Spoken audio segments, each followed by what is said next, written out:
తీవ్ర పరిణామాలు జరుగుతాయని చెప్పి ప్రభుత్వాన్ని హెచ్చరిస్తున్నాం.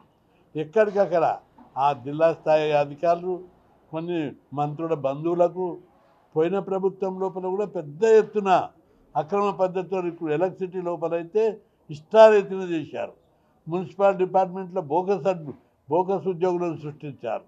బోగస్ ఉద్యోగుల పేరు మీద దందాలు చేశారు. అదేవిధంగా విద్యాశాఖ లోపల, ప్రతి ఇరిగేషన్ లోపల, లోపల అవుట్సోర్సింగ్ కాంట్రాక్ట్ అని చెప్పి చాలా లక్షల రూపాయలు తీసుకొని అక్రమ పద్ధతి లోపల భర్తీ చేశారు. వీటన్నింటి మీద కూడా సమగ్రంగా విచారణ జరపాలి. ఎవరెవరైతే లంచాలు తీసుకున్న ఉన్నత అధికారులు కానీ నాయకులు కానీ ఉంటే వాళ్ళ మీద కఠిన చర్యలు తీసుకోవాలని చెప్పి నేను ప్రభుత్వాన్ని డిమాండ్ చేస్తున్నా.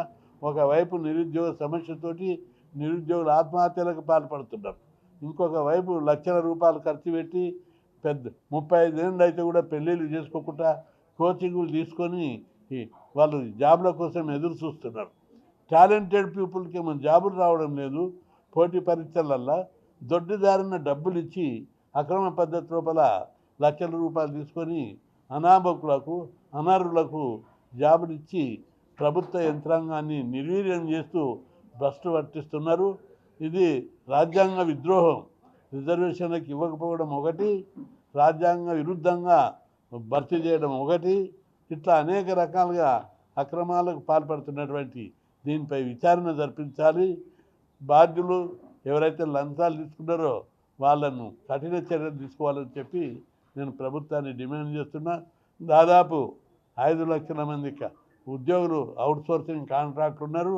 వాళ్ళ మీద వాళ్ళు ఏ పద్ధతిలో వచ్చారు, ఏ మార్గంలో మున్సిపాలిటీ లోపల బోగస్ పేర్లు పెట్టి రాజేస్తున్నారు. లంచాలు తీసుకొని మధ్యలో ఉన్న వాళ్ళందరూ ఏజెన్సీలు, పెద్ద ఆఫీసర్లు కలిసి లూటీ చేస్తున్నటువంటి పరిస్థితులు మనం ఈరోజు చూస్తున్నాం. కాబట్టి ప్రభుత్వం వెంటనే దీని మీద, ముఖ్యమంత్రి గారు నిరుద్యోగ సమస్య పరిష్కారం మీదనే ఇస్తానే హామీ మీదనే ఆయనకు ముఖ్యమంత్రి అయ్యాడు.